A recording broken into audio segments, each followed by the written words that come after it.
반갑습니다. 생각이 참 고병재 원장입니다.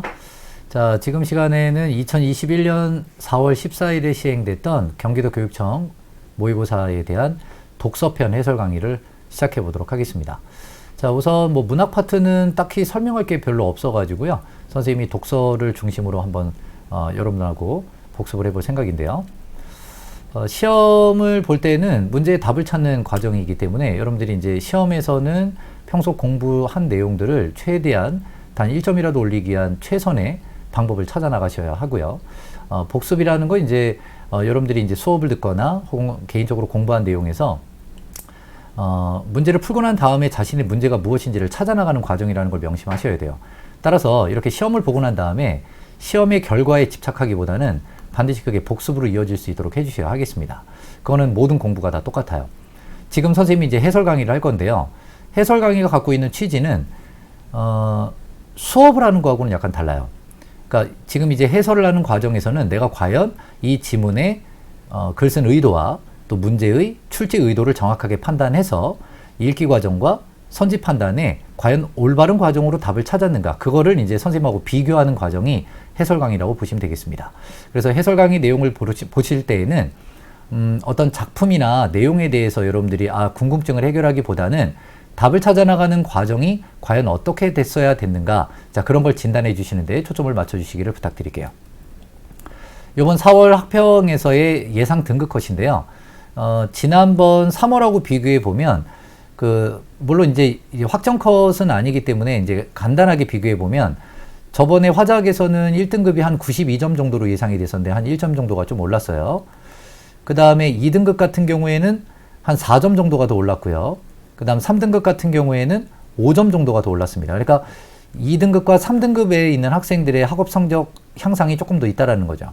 근데 이제 이번 4월 모의고사가 3월에 비해서 난이도가 좀 더 쉬웠기 때문에 시간 부족의 문제가 어느 정도 좀 해소가 돼서 2등급과 3등급 학생들 중에 독서 지문에서의 시간의 안배가 어느 정도는 점수 향상에 영향을 줬을 것이다. 자, 이렇게 예상이 되고요.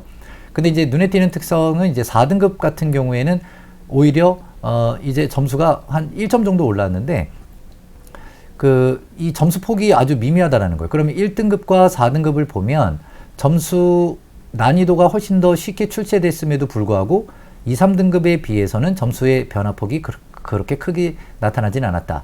그러면 지금 화작에서 지금 공부하는 학생들 중에 점수 변동이 가장 클 수 있는 친구들의 군집은 2, 3등급에 몰려있다. 자, 이런 생각을 해주셔야겠어요. 그러면 2등급은 빠르게 여기서 탈출하기 위해 노력을 해주셔야 되겠고요. 4등급은 지금 이쪽으로 올라가는데 지금 격차가 점점 더 벌어지고 있다는 점을 생각하셔서 이제 늦었다 생각하지 마시고 부족한 점들을 하나씩 빠르게 채워나갈 수 있도록 남은 수험 생활을 보내셔야겠습니다. 언매 같은 경우를 보면요. 언매는 한 2점 정도 향상을 했어요. 1등급이. 그 다음에 2등급 같은 경우에 한 3점 정도 올랐고요. 그 다음에 3등급 같은 경우에는 4점 정도 올랐습니다. 그러니까 지금 2, 3등급 화작하고 거의 수치상으로는 큰 차이가 없습니다. 그 다음에 4등급 같은 경우에도 1점 올랐습니다. 그러면 역시 마찬가지죠. 1등급과 4등급은 큰 변화폭이 없고요. 2, 3등급에서 변화폭이 크다라는 거예요. 현재 고3 학생들, 재학생들이 많이 몰려있는, 그리고 그 점수 변화폭이 큰 학생들의 비중은 거의 2, 3등급에 몰려있다. 자, 이 정도 생각하시면서 아까 말씀드린 대로 언매 영역도 이렇게 등급 향상을 위해서 부족한 점들을 꼭 채워 나가실 계기가 되었으면 합니다. 자, 그럼 이제 오늘은 아까 말씀드린 대로 독서편에 대한 해설을 쭉 한번 해볼 건데, 글을 읽어나가는 과정이 과연 어땠는지 선생님하고 지금부터 한번 비교해 보도록 하겠습니다. 모든 글 읽기의 목적은 필자가 나에게 말하고자 하는 대상을 이해하고 그 대상을 통해 나에게 이 얘기를 왜 하는가에 대한 그 궁금증을, 왜 말하는가에 대한 궁금증을 해소하는 과정이라는 걸 명심하셔야 돼요. 이게 바로 독서의 본질이죠. 자, 그럼 이제 한번 글을 쭉 읽어나가 보도록 하겠습니다. 이걸 놓치시면 안 돼요. 형사소송법은 범죄 사실은 증거에 의해 인정되어야 하며 범죄 사실의 인정은 합리적인 의심이 없는 정도의 증명에 이르러야 한다고 규정하는데 이것을 증거재판주의라고 한다. 자, 여기 지금 증거재판주의라는 낯선 단어도 나왔고요. 형사소송법이란 말도 나왔습니다. 하지만 여기서 말하고자 하는, 필자가 이 문장에서 말하고자 하는 건 범죄 사실에 대한 이야기죠. 범죄 사실과 관련된 개념이 형사소송법이나 증거재판주의라는 말이 있지만 실제로 범죄 사실에 대해서 이야기하고자 한다는 걸 이해했어야 돼요. 이것은 법관의 자의적인 사실 인정이 허용될 수 없다는 것으로 공평하고 객관적인 형사재판을 가능하게 하는 전제가 된다. 그러면 지금 증거재판주의와 형사소송법에서 범죄 사실을 다루는 목적은 뭐예요? 피해자가 나와 이 얘기를 하고자 하는 것은 공평하고 객관적인 재판을 가능하게 하기 위함이라는 것이죠. 그래서 증거는, 자, 그럼 증거, 뭐에 대한 증거죠? 바로 범죄 사실에 대한 증거입니다. 형사소송법 체계에서 핵심적인 위치를 차지한다. 뭐를 위해? 공평하고 객관적인 형사재판을 위해. 그러한 형사소송법은 증거의 증거 능력과 증명력을 구별하고 있다. 왜 구별할까요? 역시 공평하고 객관적인 형사재판을 위해서겠죠. 자, 이렇게 필자가 나에게 범죄 사실의 증거를 이야기하는 그 이유가 결국에는 공평하고 객관적인 형사재판을 가능하게 하기 위한 것을 설명하는 목적의 글이라는 걸 이해해야 돼요. 그럼 내가 여기에서 알아야 되는 것은 그걸 가능하게 하는 거에는 두 가지 개념이 있다. 증거 능력과 증명력이다. 그럼 이걸 이제 여기에 맞춰서 빠르게 읽어나가면 되는 거죠. 자, 증거 능력이란 어떤 증거가 증명의 자료로 사용될 수 있는 법률상의 자격을 말한다. 아, 증거 능력은 법률상의 자격이구나. 증거 능력이 있는 증거는 법정에서 주요한 사실 인정의 자료로 이용이 되어 이것을 바탕으로 유죄 판결이 내려질 수 있다. 아무래도 인정되는 자료를 통해서 유죄 판결을 내릴 때 보다 더 공평하고 객관적인 형사재판이 될 테니까요. 증거 능력이 없는 증거는 원칙적으로 사실 인정의 자료로 쓰일 수 없다. 당연하죠. 공평하지 못하니까요. 증거 능력의 요건은, 자, 요구되는 조건은, 그럼 이와 같이 중요한 증거 능력의 조건은 법률에서 규정되고 있는데 형사소송법은 증거 능력을 배제해야 하는 조건을 위법 수집 증거 배제 법칙, 자백 배제 법칙, 전문 법칙 등 세 가지로 명문화하고 있다. 이 원칙들의 공통적인 목적은 피의자나 피고인의 권리를 보장하여 역시 공평한 재판을 실현하는 데 있다. 자, 그럼 먼저 위법 수집 증거 배제 법칙은 무엇이냐? 적법한 절차에 따르지 않고 수집한 증거의 증거 능력을 부정하는 원칙으로 형사사법기관의 위법한 증거 수집을 억제하는 데 그 목적이 있다. 위법하게 수집한 증거를 통해 알게 된 사실을 바탕으로 수집한 파생 증거, 곧 2차 증거의 증거 능력도 위법 수집 증거 배제 법칙에 따라 배제가 된다. 왜요? 역시 이것은 증거 능력으로서의 자격 요건에 해당하지 못하는 거죠. 공평하지 못하니까요. 이를 독수과실 이론이라는데 위법하게 수집된 1차 증거가 독에 오염된 나무라면 2차 증거도 역시 독 열매에 해당한다는 것이다. 자, 예를 들어 영장 없이 위법하게 체포한 상태에서 얻은 진술이라면 그 진술의 증거 능력은 물론 그 진술의 도움으로 찾아낸 물증의 증거 능력도 인정되지 않는다. 다만 위법하게 수집된 1차 증거와 2차 증거 사이에 인과관계가 희석 또는 단절되었다고 판단할 때는 2차 증거의 증거 능력이 인정될 수 있다. 왜요? 2차 증거를 하나의 독자적 증거로 심사해야 되기 때문이죠.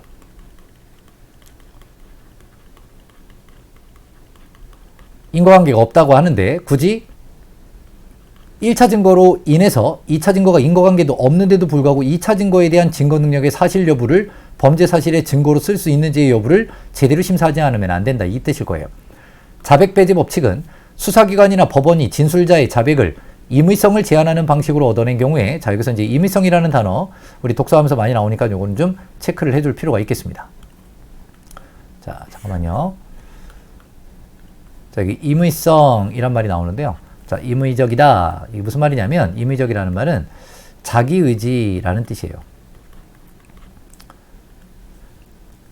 자, 따라서 자기의지를 제한하는 방식으로 얻어낸 경우에 그 증거 능력을 부정하는 원칙이다. 그렇죠. 내 의사와 상관없이 뭔가 자백을 했다라면 그거는 배제해야 된다 이거죠. 자백은 중요한 증거이지만 수사 방법이 그 자백을 얻는 데에만 의존하게 된다면, 그래서 옛날에 여러분 어땠어요? 이 뭔가 인권 침해 수사 같은 경우에 막 이제 사람 물에 넣었다 뺐다 하고 막 전기 충격하고 막 이러면서 자백을 하게끔 만들게 되면 그 자백 자체만을 범죄 사실의 아주 결정적인 증거로 쓰게 됐을 땐 공평하지 못한, 그리고 객관적이지 못한 형사재판을 초래할 우려가 있기 때문이죠. 자, 이에 자백 배제 법칙은 자백의 주체가 신체적 정신적 압박 없이 임의로 한 자백만 증거 능력을 인정하여, 그렇죠, 자기 의지대로 한 자백만을 증거 능력으로 인정하여 자백을 강요하는 걸 금지한다. 자, 두 번째는 전문 법칙. 자, 전문 증거는 전문 능력이 없다는 것이다. 그럼 이제 전문 증거가 뭔지를 알아야 되는데요. 전문 증거란 피고인, 증인 등 사안을 체험한 자가 구두로 진술한 진술 증거 가운데 법정에서 직접 이루어지지 않고 다른 사람에 의해 간접적으로 전해지는 것을 말한다. 이러한 전문 증거에는 구두로 전하는 전문 진술과 서류인 전문 서류가 있다. 전문 증거는 진술 증거를 전하는 사람에 의해 편집 조작의 우려가 있다는 점, 전문 증거에 대해서는 피고인이 법정에서 증인에 대한 반대신문을 할 수 없다는 점, 전문 증거에 대해서는 법관이 법정에서 진술자에게 직접 묻고 답을 듣지 못하기 때문에 정확한 언어적 정보를 획득할 수 없다는 점 등이 전문 법칙의 근거로 뽑힌다. 즉 배제의 원인이 된다. 다만 전문 증거임에도 범죄 사실의 증거가 피고인이 증거로 사용할 수 있다는 데에 동의하면 증거 능력을 인정하는데 이것을 증거 동의라고 한다. 이건 예외적이라는 얘기죠. 예외적인 거예요. 한편 증명력은 이제 두 번째입니다. 증거 능력과는 달리 증거 자료가 사실의 판단에 기여할 수 있는 정도, 즉 증거의 실질적 가치로서의 신빙성을 뜻한다. 신빙성이래요. 신빙성 무슨 뜻인지 아시죠? 네. 신뢰성입니다. 증명력의 평가는 증거 가치가 크고 작은 정도의 차이를 따지는 것으로 증거 능력 평가가 증거 능력의 유무만을 가리는 것과는 구별된다. 그렇습니다. 이 범죄 사실의 증거가 그 증거 능력으로 증거 능력이 되느냐 되지 않느냐를 따지는 증거 능력과는 달리 그 증거가 가치가 있느냐, 즉 믿을 만하냐, 믿을 수 없느냐. 자, 그걸 따지는 게 증명력이다. 증거 능력이 있다고 해서 증명력이 있는 것이 아니고 증명력이 있다고 해서 가치가 있다고 해서 역시 증거 능력이 있는 것도 아니다. 그렇죠. 예를 들어서 뭔가 억압에 의해서 만들어낸 자백은 증거 능력은 있죠. 하지만 증명력은 있죠. 왜냐면 이제 그 사람이 얘기한 거니까 신뢰성이 있어요. 하지만 그걸 증거 능력으로 볼 수는 없다. 이런 얘기일 거예요. 증명력의 평가는 법관의 자유 판단에 맡겨지는데 이러한 원칙을 자유심증주의라고 한다. 아까 또 이제 새로운 이념이 나왔어요. 증거 능력이 있는 증거가 제출되면 증거 가치에 대한 판단은 법관의 자유 판단에 따른다. 이때 법관의 판단은 합당한 근거를 배경으로 해야 하며 당연하죠. 왜 합당한 근거를 배경으로 해야 되는지는 이 글을 읽는 목적이 공평하고 객관적인 형사재판을 위해서라는 걸 통해 본다면 자연스럽게 이해가 될 거예요. 단순한 자의적 판단은 정당화되지 않는다. 자유심증주의에 따라 법관은 자유롭게 증거를 취사 선택할 수 있고 모순되는 증거가 있는 경우에 어느 증거를 믿는가도 법관의 자유 판단에 맡겨진다. 신빙성이 없는 증인의 증언이라 할지라도, 즉 증명력이 떨어진다 할지라도 법관은 일정 부분의 증언을 골라내어 믿을 수 있다. 자, 그만큼 이제 법관의 자유 판단을 신뢰한다는 얘기겠죠. 자, 이제 5번 문으로 가볼까요? 증명력 판단의 주체, 법관이었습니다. 증거 재판주의의 객관적이고 공평한 재판이었죠. 자백 배제 법칙의 종류. 자, 유형은 안 나왔죠? 독수과실 이론의 적용 사례. 자, 이런 거 나올 때 이 적용 사례를 여러분 한번 지문에서 찾아보실 필요가 있는데요. 우선 사례라는 말을 정확하게 좀 알아두세요. 문제 풀면서 이 사례라는 말은 예시의 하위 범주인데요. 우리가 경험할 수 있는 예들을 경험적 예, 즉 우리가 일상에서 있을 법한 예들을 우리는 사례라고 하는 거예요. 자, 그러고 보면 독수과실 이론 아까 나왔던 부분에 보면 여기서 예컨대 영장 없이 위법하게 체포한 상태에서 얻은 진술, 그럼 영장 없이 위법하게 체포한 상태에서 진술을 얻는 것, 우리 일상에서 확인할 수 있는 어느 가능한 사례라고 할 수가 있는 거죠. 가능한 예가 되죠. 그러니까 이건 사례가 되는 거예요. 이해하셨죠? 이것도 맞습니다. 위법 수집 증거 배제 법칙의 목적은 뭐였어요? 이거는 이제 그 사법기관에 위법 행위를 억제하기 위한 거라고 나왔었던 것 같아요. 네, 정답은 3번입니다. 다음 6번입니다. 기억의 사례로 가장 적절한 게 뭘까요? 증거 능력이 있다고 해서 증명력이 있는 게 아니래요. 그러면 1번. 피고인을 강요하여 얻은 자백은, 강요로 얻은 자백은 증거 능력이 없죠? 그럼 뒤에는 읽을 필요도 없네요. 수사기관에 의해 수집된 증거가 법정에서 결국 유죄 판결의 핵심적 근거가 됐다. 여러분, 핵심적 근거가 됐다면 얘는 굉장히 증명력이 높죠. 그럼 얘는 증명력이 높다는 걸 알 수 있어요. 근데 증명력이 있는 게 아니라고 했으니까 얘는 잘못됐죠. 적법한 절차에 따라 확보한 문서, 맞습니다. 증거 능력이 있습니다. 그 내용이 사건과 관련이 없다. 네, 사건과 관련이 없으면 어떻게 될까요? 사건과 관련이 없다. 그럼 증거 가치가 낮죠. 그럼 증명력이 상당히 낮은 거예요. 그럼 증명력이 있는 경우가 아닌 거에 해당하죠. 불법적인 수단으로 목격자의 진술을, 불법적인 수단, 그럼 증거 능력이 없으니까 고민할 필요가 없죠. 증거 동의를 받은 전문 증거가 객관적 사실을 밝히는 결정적 단서면 당연히 형사재판에 판단의 핵심적 가치가 되는 내용이 될 거예요. 그럼 증명력이 높은 거니까 증명력이 없어야 되는데 높은 거면 있다라는 거를 기본 전제로 삼는 거죠. 네, 정답은 3번이 되겠습니다. 자, 7번 볼게요. 사건 요지를 보고 수사기관이 법정에 제출한 증거가 이렇게 4가지가 있습니다. 법원의 판결 요약을 보면 증거 1은 사실 인정의 자료로 쓰일 수 없고 왜? 영장 없이 한 거죠. 그럼 증거 능력이 없는 거예요. 증거 능력이 없으니까 자료로 쓸 수 없죠. 이에 증거 1-1 또한 유죄의 증거로 사용할 수 없다. 독소과실의 원칙에 따라서 증거 1을 기초로 한 거니까 이건 인과관계가 있는 것으로 판단했을 겁니다. 그 외에 증거 2, 증거 3 등의 적법하게 수집되어 사실 인정의 자료로 쓰일 수 있는 증거들만으로는 공소사실을 인정하기에 부족하대요. 그렇다면 증거 2와 3은 증거 능력은 존재하지만 증명력이 뭐하다는 얘기예요. 매우 낮다 이런 얘기죠. 자, 1번. 법원은 두 증거 사이의 인과관계가 희석 또는 단절되지 않았다고 판단했기 때문에 증거 1에 따라 증거 2도 증거 능력이 없다고 본 거겠죠. 자, 다음. 법원은 합리적 의심이 없는 정도로 범죄 사실이 증명되었는지를 판단하는데 증거 1과 증거 1-1을 자료로 활용하면 안 되겠죠. 왜냐하면 범죄 사실에 대해서 합리적인 의심이 없어야만 이 범죄 사실의 증거 능력이 인정이 되는데 증거 1과 증거 1-1은 증거 능력으로 인정할 수 없는 경우에 해당하고 쓰일 수 없다고 했으니까 사용할 수 없겠죠. 문제가 너무 쉬웠습니다. 이번에 독서 지문의 어떤 핵심은 지문 난이도와 문제가 선지가 완전 강놀아요. 따로 놀아요. 그래서 여러분 4월 모의고사에서 여러분 독서 점수가 좀 더 잘 나왔다고 해서 여러분들 독서력이 신장됐다라고 성급하게 판단하지는 않았으면 합니다. 자, 나머지 문제 가볍게 한번 읽어보시면 될 것 같아요. 다음 8번 가볼까요? A를 바탕으로 전문법칙을 바탕으로 다음의 예를 한번 보도록 합시다. 자, 형사소송법은 전문법칙의 예외를 규정하고 있다. 그럼 이제는 전문법칙의 예외에 대해서 이야기를 할 거 아니에요? 진술 당시와 그 이후의 정황에 비추어 원래의 진술이 고스란히 법정에 전달되었을 것으로 믿을 수 있을 때 그 전문 증거의 증거 능력을 인정한다. 자, 예를 들어 공판기 일에 피고인이 법정에서 한 진술이 기재된 조서. 그럼 조서는 뭐가 될까요? 이건 전문 서류잖아요. 직접 말한 게 아니라 서류로 전달된 거예요. 하지만 얘를 증거 능력이 인정이 된대요. 자, 그 이유가 뭐냐 이거죠. 그리고 원래의 진술 및 그와 동일한 수준의 증거를 확보할 수 없어서 불가피하게 전문 증거라도 사용할 필요가 있을 때 전문 증거의 증거 능력이 인정된다. 자, 두 번째예요. 진술을 필요로 하는 자가 사망, 질병, 행방불명이 됐을 땐 당연히 다시 그 사람의 진술을 얻을 수 없기 때문이겠죠. 자, 1번. 가는 정확한 정보를 확인할 수 있는 원래의 진술이 담긴 전문 진술이기에 자, 정확한 정보를 확인할 수 있느니라 그랬는데 여기선 지금 정황에 비추어 봐야지만 확인할 수 있는 거예요. 따라서 정황에 비추어 본다라는 건 상황을 판단해 본다라는 점에서 정확한 정보를 확인할 수 있다는 말은 잘못됐네요. 두 번째, 가가 전문법칙이 예외로 인정되는 건 원래의 진술이 법정에 전달될 때 다른 사람에 의해 편집 조작되지 않았을 것이라고 믿는 것. 이렇게 편집 조작되는 것이 전문 증거를 이 증거 능력으로 활용할 수 없는 거라는 이유가 됐었는데 여기서는 지금 법정에서 한 이야기를 바로 받아 적은 거예요. 그러니 그것을 편집 조작할 만한 것이 아니라고 봐서 예외로 인정할 수 있다. 괜찮을 것 같습니다.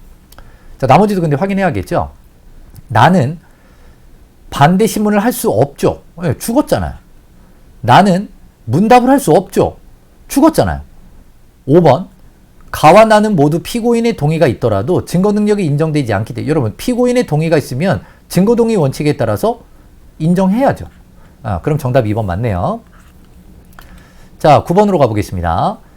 자유심증주의. 자, 법관의 자유판단에 믿는 거였죠. 그래서 자유판단에 따릅니다. 신빙성이 없는 거라 할지라도 선택적으로 취합할 수 있다 그랬고요. 법관은 증거 능력이 있는 증거 중에서 범죄 사실을 판단하는 데 활용할 증거를 선택합니다. 취사 선택할 수 있다 그랬어요.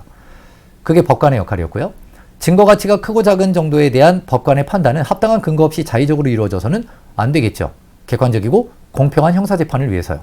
법관에 의해 서로 모순된다고 판단된 증거들은 어느 정도 증거의 실질적 가치로서의 신빙성을 인정받을 수 없다. 자, 모순되는 내용이라 할지라도 법관이 자유판단에 의해서 할 수 있습니다. 정답은 5번이 되겠죠. 자, 마지막 10번 문제로 가볼게요. 자, 뭐 A, B, C 요건 이제 여러분 읽어가면서 판단을 했어도 될 거예요. 선생님은 그냥 다 읽고서 이제 판단하는 스타일인데요. 뭐 그건 여러분들의 성향에 맞춰도 좋습니다. 근데 지금 C를 보면요. 자백을 얻어내는 데에만 의존하게 되면 문제가 발생했었죠. 그러면 임의성이 배제가 되는 거잖아요. 근데 임의성을 지킨다라고 얘기했으니까 틀렸죠. 정답은 3번이었습니다. 자, 두 번째 독서 지문으로 가보도록 하겠습니다. 자, 이렇게 가와 나로 나뉘어져 있는 독서 지문의 형태는요, 아무래도 이제 화제를 통합시켜서 그 동일한 화제에 대한 관점의 차이를 보여주는 글들이 대부분인데요. 뭐 이제 평가원에서 또 어떻게 글을 전개할지 그거는 몰라요. 하지만 이렇게 화제 통합형인 경우가 거의 대부분입니다. 자, 이 글은 어떤지 한번 보도록 하겠습니다. 스톨리츠는 우리가 미적 태도로 지각하는 모든 대상은 미적 대상이 된다고 주장한다. 이때의 미적 태도는 어떤 대상을 유용성의 근거에서 바라보는 실제적 지각과는 다르다. 그가 말하는 미적 태도는 지금 이해하는 말을 들어보니까요, 지금 미적 태도에 대한 이야기를 하고 있어요. 근데 그것은 실제적 지각과는 다르다. 실제적 지각이 아니다 라는 것이죠. 자, 스톨리츠가 그런 얘기를 한 거예요. 그것이 예술작품이든 아니든 감상자가 지각하는 대상 자체를 무관심적이면서 공감적으로 관조하는 태도이다. 그럼 이제 미적 태도라고 하는 건 감상자가 지각하는 대상 자체에 대해서 취하는 태도인 거예요. 그게 뭐 이런 게 있대요. 먼저 스톨리츠가 말하는 미적 태도에서의 무관심적이라는 것은 대상에 대해 관심이 없는 비관심적인 것과는 다르다. 그런 관심은 있어야 되겠죠. 무관심적이라고 하는 것은 대상을 사용하거나 조작하여 무엇을 취하려는 목적을 가지고 대상을 바라보지 않는다는 것이다. 그러니까 목적에 따른 관심이 아니라 대상 자체에 대한 관심이어야 돼요. 대상 자체에 대한. 그죠? 다시 말해, 무관심적이라는 것은 대상에 대해 어떠한 이해관계를 떠나 보이고 느껴지는 대로 관심을 가지고 본다는 것이다. 보이고 느껴지는 대로. 즉, 대상 자체로. 뭐 없이 실제적 지각과는 다르게 어떤 지식이나 수익을 얻으려는 관심을 가지고 보는 것이 아니라 사과라는 대상 자체에 관심을 가지고 바라보는 것이다. 자, 여러분 지금 이걸 뭘 읽고 계세요? 스톨리츠의 미적 태도에 대해서 설명하는 글인 거예요. 그럼 스톨리츠의 미적 태도에서 말하고자 하는 바의 핵심은 뭐죠? 감상자가 대상 자체를 지각하는 태도라는 거예요. 네, 거기에 그걸 이해하는 데 필요한 이 개념들이 세 개가 나오지만 이 세 가지는 모두 다 스톨리츠가 말하고자 하는 미적 태도를 내가 왜 이해해야 되는 거죠? 그가 말하고자 하는 핵심은 감상자가 지각하는 대상 자체에 대해서 바라봐야 되는 태도를 알려주기 때문인 거예요. 그리고 공감적이라고 하는 것은 감상자가 대상에 반응할 때 대상 자체의 조건에 대해 대상을 받아들이는 방식을 취하는 것을 의미한다. 자, 이를 위해 감상자는 자신을 대상과 분리시키는 신념이나 편견과 같은 반응은 억제해야 된다. 그렇게 하지 않으면 대상이 감상자에게 흥미롭게 지각될 수 있는 가능성이 사라지기 때문이다. 그렇죠. 이렇게 가능성이 사라진다. 이 말은 대상 자체를 온전히 바라보지 못하게 만드는 감상자 개인의 신념이나 편견은 배제해야 된다. 이런 얘기예요. 너무 자연스럽게 이해가 되네요. 대상 자체를 그대로 바라보는데 영향을 주는 것들이죠. 이건 철저하게 억제해야 된다. 이런 얘기인 거예요. 예를 들어 뭐 이런 얘기가 있습니다. 끝으로 관조란 단순한 응시가 아니라 감상자가 대상에 적극적으로 주목하는 것을 의미한다. 적극적으로 주목하는 거래요. 우리가 알고 있는 관조라는 단어랑은 좀 다르네요. 그래서 한번 체크를 해봤습니다. 관조는 활동과 함께 일어나기도 하는데 일례로 음악을 듣는 감상자가 음악에 집중하여 멜로디를 따라 손으로 장단을 맞추는 모습을 들 수 있다. 그러나 대상에 적극적으로 주목하며 활동하는 것이 관조가 의미하는 전부는 아니다. 대상의 독특한 가치를 맛보기 위해서는 복잡하고 섬세한 부분까지 주의 깊게 살펴야 한다. 이러한 섬세한 부분을 민감하게 인지하는 게 바로 식별력이다. 식별력을 갖추고 관조한다면 풍부한 미적 경험을 할 수 있다. 이러한 식별력은 반복해서 예술작품을 경험하거나 작품에 드러나는 어쩌고저쩌고를 공부하거나 훈련함으로써 기를 수 있다. 자, 이제 가를 다 읽었기 때문에요. 선생님은 이제 가와 관련된 문제를 혹시 풀 수 있는 게 있는지 가봅니다. 가는 상반된 견해를 아니요. 시대에 따라 아니요. 여러분 지금 뭐 읽으셨죠? 스톨리츠의 미적 태도에 대해서 공부하신 거예요. 스톨리츠의 미적 태도는 대상 자체를 바라보는 태도였어요. 있는 그대로 그 개념을 세 가지를 얘기해 준 거고요. 그죠? 가는 독자의 이해를 돕기 위해 예시를 활용했나? 아까 예를 들어 얘기했죠. 가는 핵심 주제와 관련된 개념들의 의미를 설명하고 있나요? 예, 개념 설명 의미 뭐 아까 관조가 뭐고 또 뭐 얘기했었잖아요. 그럼 근데 뭐예요? 아니라고 돼 있죠? 얘라고 해야 되는데 말이에요. 틀렸습니다. 그럼 정답은 그냥 5번인 거예요. 다음 12번. 니은이 나에 있기 때문에 이 문제는 패스합니다. 다음 13번. 가의 스톨리치의 관점으로만 A, B를 보도록 하겠습니다. A는 예술작품은 아니지만 B는 그대로 복제해서 예술작품을 만들었대요. A는 예술작품은 아니에요. 근데 B는 예술작품이 됐다 이거죠. 자, 스톨리치는 A는 예술작품이 아니지만 감상자가 얘를 무관심적이면서 공감적으로 관조한다면 미적 대상이 될 수 있다고 봤습니다. B는 실제적 지각 태도로 감상해. 아니죠. 이건 기본 배경이었죠. 실제적 지각 태도와는 다르다. 이랬습니다. 아, 문제가 너무 쉬웠습니다. 네, 정답 바로 2번이네요. 자, 다음은 이제 독서 활동에 맞추어서 판단해봐라. 자, 14번. 두 글이지만 가를 가지고 생각을 해보겠죠. 예술가의 의도에 의해, 예술가의 의도요? 아니죠. 감상자의 대상에 대한 태도입니다. 감상자의 대상 자체에 대한 태도예요. 그게 스톨리치가 말하는 미적 태도잖아요. 틀렸어요. 예술작품의 유용성. 여러분 독서하면서 유용성이라는 말이 정말 중요하다고 많이 말씀드렸죠. 쓸모있다는 뜻이라 그랬어요. 자, 그럼 이 글이 예술작품에 쓸모있게 하느냐 못하느냐를 얘기하지 않았죠. 지각할 수 있는 대상이어야 미적 대상으로 고려될 수 있다는 점. 어떻게? 있는 그대로 지각하라 그랬습니다. 감상자가 관심을 가지지 않고 감상해. 관심을 가져야 된다 그랬죠. 예, 잘못됐네요. 예술작품이 미적 대상이 되기 위해서는 감상자와 예술가, 아니죠. 감상자와 대상 자체죠. 뭐야? 그럼 정답은 3번이어야 되겠네요. 다음 15번.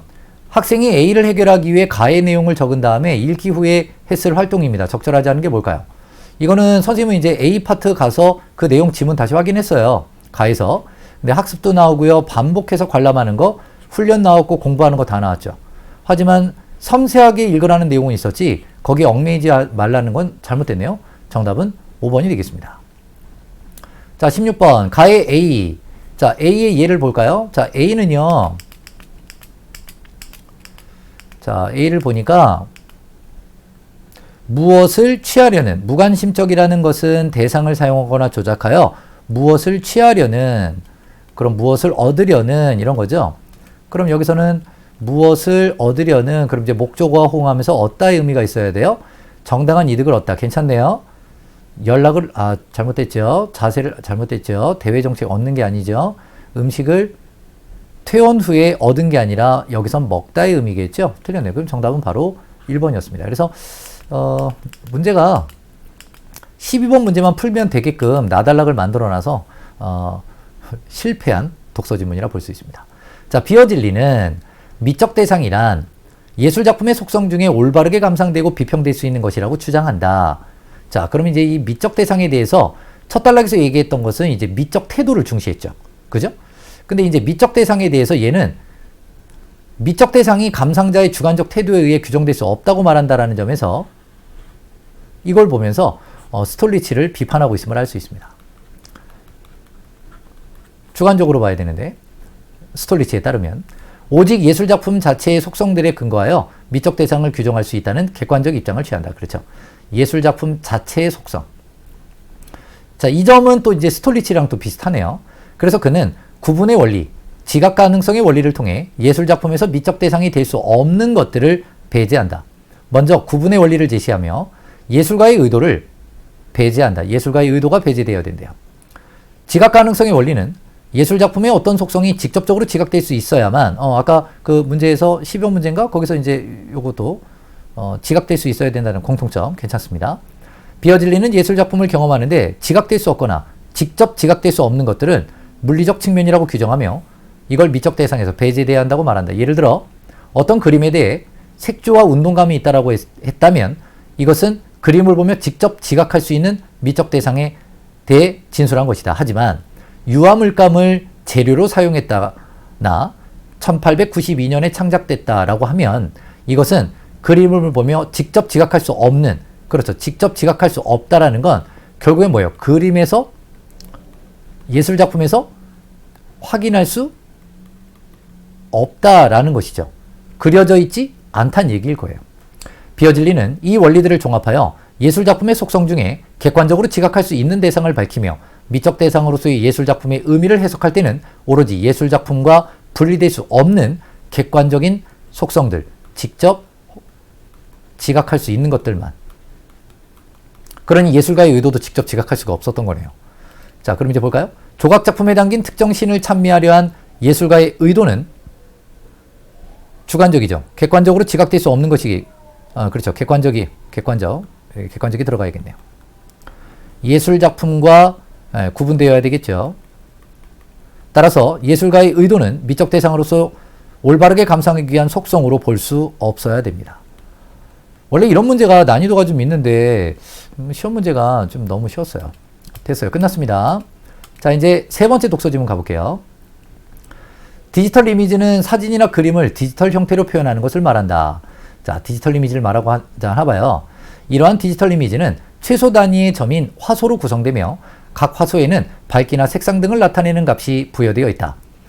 일반적으로 화소의 수가 많을수록 해상도는 높아지지만 용량은 커지게 된다. 그럼 데이터의 용량과 화소의 수와 밝기와 색상은 모두 비례하나 봐요. 따라서 이러한 디지털 이미지를 효율적으로 저장하고 전송하기 위해서는 데이터의 용량을 줄여주는 디지털 이미지 압축 기술이 필요하다.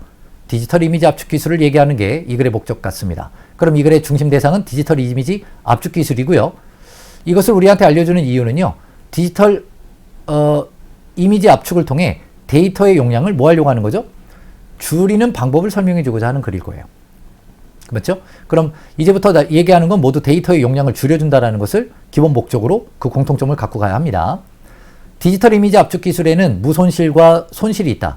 무손실은 데이터를 손실시키는 방법을 사용하지 않고 압축이 진행되기 때문에 복원이 가능하다. 반면 손실 압축은 중복되거나 필요하지 않은 데이터를 제거해 원본과 동일한 이미지를 복원하기 어렵지만 그럼 얘는 데이터를 제거하니까 데이터가 손실되니까 손실 압축이군요. 원본과 동일한 이미지로 복원하기는 어렵지만 높은 압축 비율을 얻을 수 있어 보편적으로 활용된다. 어쨌든 무손실이든 손실이든 데이터의 용량을 줄이는데 데이터를 손실시키지 않고 하는 무손실과 데이터를 손실시키는 손실 압축으로 나눌 수 있다. 우리가 일반적으로 사용하는 JPEG는 손실 압축 기술에 그럼 얘는 뭐에 해당하죠? 데이터를 제거하는 녀석인데요. 다음과 같은 세 가지 과정을 거치다. 먼저 전처리 과정은 색상 모델 변경과 샘플링으로 이루어진다. 그럼 이제 앞으로 색상 모델 변경과 샘플링이 나타날 거예요. 먼저 색상 모델을 RGB에서 요거로 변경을 한다. 색상 모델을 변경합니다. RGB 모델은 빛의 삼원색을 조합하여 화소의 색과 밝기를 함께 표현하는데 변경된 이 모델에서는 밝기 정보를 나타내는 Y와 색상 정보를 나타내는 것을 분리하여 얘는 기존 거는 함께 하는데 얘는 분리해서 화소 정보를 표시한다. 즉 색상과 밝기 정보를 표시한다. 색상 모델이 RGB 모델에서 요 녀석으로 변경이 되면 화소들에서 일부 값을 추출하는 샘플링이 진행된다. 자, 이제 색상 모델 변경이 일어나면 샘플링이 진행이 됩니다. 인간의 눈은 밝기의 변화에는 민감하고 색상 변화에는 덜 민감하다. 그래서 샘플링에서는 밝기 정보를 나타내는 Y는 모두 추출되고 색상 정보를 나타내는 것은 일부만 그럼 색상 정보를 뭐하라? 데이터 제거가 나타나는구나. 그러니까 밝기 정보는 데이터 제거를 하면 안 되는 거예요. 이러한 샘플링은 화소들을 일정한 단위로 묶은 블록에서 JAB의 비율로 화소의 정보를 추출하는 방식으로 진행이 된다. 이때 J는 화소 블록의 가로 화소 개수를, A는 화소 블록 첫 번째 행에서 추출되는 화소의 정보의 개수를, B는 두 번째 행에서 추출하는 화소의 정보의 개수를 의미한다. 예를 들어 4대 2대 0이다 라고 하면 가로 화소의 수가 4개인 화소 블록 중 첫 번째 행에서는 2개를 색상 정보 2개를 추출하고 그럼 색상 정보 2개는 어떻게 되는 거예요? 제거되겠죠. 두 번째 행에서는 색상 정보가 추출되지 않아요. 그럼 4개의 색상 정보가 제거가 되겠죠. 자, 그 얘기예요. 근데 여러분 이 글을 읽으면서 이게 자연스럽게 이런 게 머릿속에 떠오르시나요? 자연스럽게 이렇게 자 여기 있다. 자 이게 선을 잘 못 그리네. 자 이게 있다고 쳐보세요. 그럼 얘가 지금 블록이죠. 그럼 블록이 하나 둘 셋 4개라는 거예요. 그 다음 여기 1행이고요. 자 여기 2행이에요. 그 다음에 1열, 2열, 3열, 4열이 돼 있어요.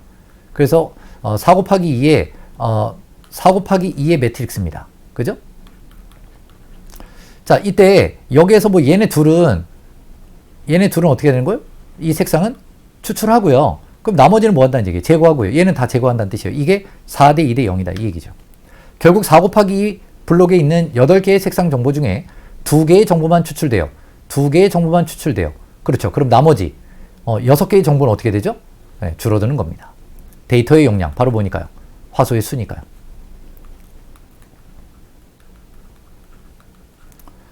전처리 과정 후에는 DCT라 불리는 변환 과정이 나타난다.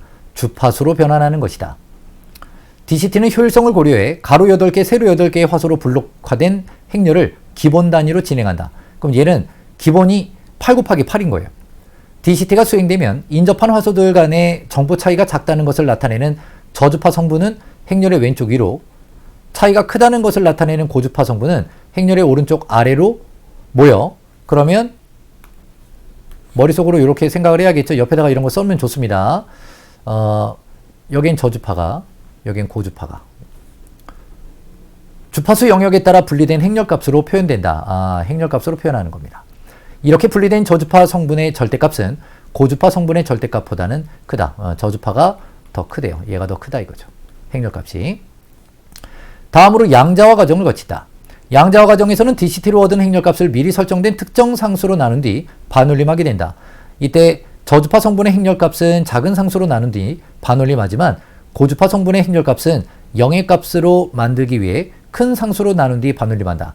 이것은 인간의 눈은 저주파 성분에는 민감하지만 고주파에는 덜 민감하다는 특성을 고려하여 저주파 성분의 절대값은 줄이고, 이건 줄여요. 줄여야죠. 없애면 안 돼요. 고주파 성분은 제거하는 거예요. 그렇죠. 얘가 뭐가 되죠? 제거가 되는 거네요. 데이터 제거가 되는 거죠. 그래서 데이터 용량을 줄인다. 그럼 여기서도 줄여지고요. 여기서도 줄여지는 거죠. 마지막으로 부호화의 과정을 거친다. 부호화는 양자화를 거친 행렬값을, 그렇죠. 양자화에서 행렬값을 이제 뭐로 바꿔요? 이진수로 바꾸는 것이다. 이 과정에서는 대표적으로 허프만 부호화가 사용되는데, 허프만 부호화는 빈번하게 발생되는 데이터를 표현할 때는 적은 수의 비트를 할당하고 드물게 발생되는 데이터를 표현할 때는 더 많은 수의 비트를 할당하는 방식으로 진행된다. 그 결과 허프만 부호화의 과정에서는 데이터를 손실시키지 않으면서도 이게 무슨 말인지 아시겠어요? 여러분 손실 압축이잖아요, 지금. 그럼 데이터 손실이 돼야 되잖아요. 그럼 여기서 데이터 손실이라는 건 뭐죠? 행렬값을 얘기하는 거죠. 행렬값의 데이터를 얘기하는 거예요. 그러니까 원본 데이터가 아니라는 거죠. 원본 데이터는 무조건 손실이 될 수밖에 없습니다. 왜? 손실 압축에 이해를 하고 있는 거예요. 자, 그럼 이제 한번 문제로 가볼까요? 30번. 기억과 니은에 대한 이해입니다. 니은은 높은 압축 효율을 얻을 수 있다. 맞습니다. 자, 지금 제가 어떻게 읽는지 보이시죠? 이렇게 비교할 때는요, 주어를 중심으로 읽는 거예요. 그렇게 판단해 훨씬 더 빠릅니다. JPEG는 손실 압축이 적용된 대표적인 맞습니다. 자, 무손실 압축은 디지털 이미지를 압축하면 데이터 용량은 줄어들지 않는다. 여러분, 데이터 용량을 줄이고자 하는 게 지금 데이터 압축 기술에 해당하는 거 그 두 가지잖아요. 말도 안 되는 얘기죠. 네, 정답은 3번이 되겠네요. 화소에 대한 설명입니다. 화소는 디지털 이미지를 구성하는 최소 단위라고 그랬고요. 빛의 삼원색을 조합한다 그랬습니다. 화소 수의 증감에 따라 해상도가 달라지고 데이터의 용량도 달라지죠. 화소의 정보는 밝기 정보와 색상 정보로 분리될 수 있습니다. 그래서 아까 그 샘플링 이전에 모델명 변경이 여기에서 가능했죠. 화소의 수가 늘어날수록 화소의 수가 늘어나면 어떻게 돼요? 효율성이 떨어질 수밖에 없죠. 네, 정답은 5번이군요. 자, 다음 이 표를 통해서 문제를 한번 접근해 볼까요? 32번. JPG 형식의 압축 과정을 이해한 내용입니다. 자, 그러면 전처리에서는 색상 모델 변경이 먼저 일어나야 되고요. 전처리를 통해 추출된 화소의 정보들은 나에서 주파수로 변환되고 행렬값으로 바뀌죠. 자, 나에서 주파수 영역에 따라 규칙적으로 분리된 화소의 정보는 다에서 특정 상수로 나누어 반올림을 합니다. 그래서 저주파는 낮추고 고주파는 제거하려고 하겠죠. 자, 다와 라에서 모두 데이터를 손실시켜. 라에서는 데이터를 손실시키지 않는다 그랬죠? 이때의 데이터는 다의 데이터입니다. 네, 정답은 4번이네요. 다음, 윗글을 읽은 학생이 이해하기 위한 내용으로 적절하지 않은 게 뭐냐? 가에서는 색상 정보가 하나도 추출되지 않은 행이 있겠군. 그렇습니다. 여기 지금 이 행이 하나도 추출되지 않았어요. 나의 샘플링을 JAB 비율로 나타내면 하나, 둘, 셋, 네 개니까 4. 1행에서 하나, 2행에서 하나. 그럼 4, 1, 1 맞습니다. 가와 나의 샘플링 비율은 다르지만 그럼 가의 샘플링 비율은 뭐가 되죠? 하나, 둘, 셋, 넷, 4. 1행에서 2개, 2행에선 1개. 그럼 비율은 다르네요. 추출된 색상의 정보의 개수는 각각 2개. 맞습니다. 가와 나에서는 추출된 CB와 CR의 각각의 개수만큼 Y가 추출된다. 여러분 Y는 뭐였어요? 이건 색상 정보고 이거는 밝기 정보잖아요. 그럼 밝기 정보는 우리가 민감하게 반응하기 때문에 이거는 데이터를 손실시키면 안 되죠. 따라서 이거만큼이라면 이미 얘는 데이터가 제거된 상태이기 때문에 얘가 제거가 됩니다. 잘못됐습니다. 정답은 4번이 되겠네요. 자, 34번 마지막 문제입니다. 양자화에 대한 이해예요. 자, A와 B는 양자화 과정을 거치면 0의 값이 되겠다. 틀렸죠? 여러분 0의 값이 되게끔 하는 것은 요 D죠? 네. A와 B는 양자화 과정에서 서로 다른 상수를 사용해서 나누어야죠. 네. A의 절대값보다 C의 절대값이 크다. 얘를 얘로 특정 상수로 나눈 값이니까 얘는 줄어들어 있겠죠? 그럼 따라서 A가 더 크겠죠. B와 D는 저주파 영역이다. 아이, 무슨 소리예요? C의 절대값이 D의 절대값보다 크겠죠. 얘가 저주파이니까요. 네. 정답은 2번이군요. 자, 이번 4월 모의고사는요. 비문학 독서 영역에서 한번 또 여러분들이 대상을 통해 내가 이 글을 왜 읽고 있는지에 대한 그리고 글을 쓴 목적에 대한 내용을 연습하기에는 뭐 나쁘지는 않았어요. 그런데 문제 난이도가 상당히 좀 뭐라 그럴까 최근 수능의 어떤 흐름하고는 좀 약간 결이 좀 달랐습니다. 그래도 여러분들 이런 내용들을 하나씩 단계별로 학습하시면서 꼭 반드시 수능 성공 대박을 위해서 노력해 주시기 바랍니다. 감사합니다.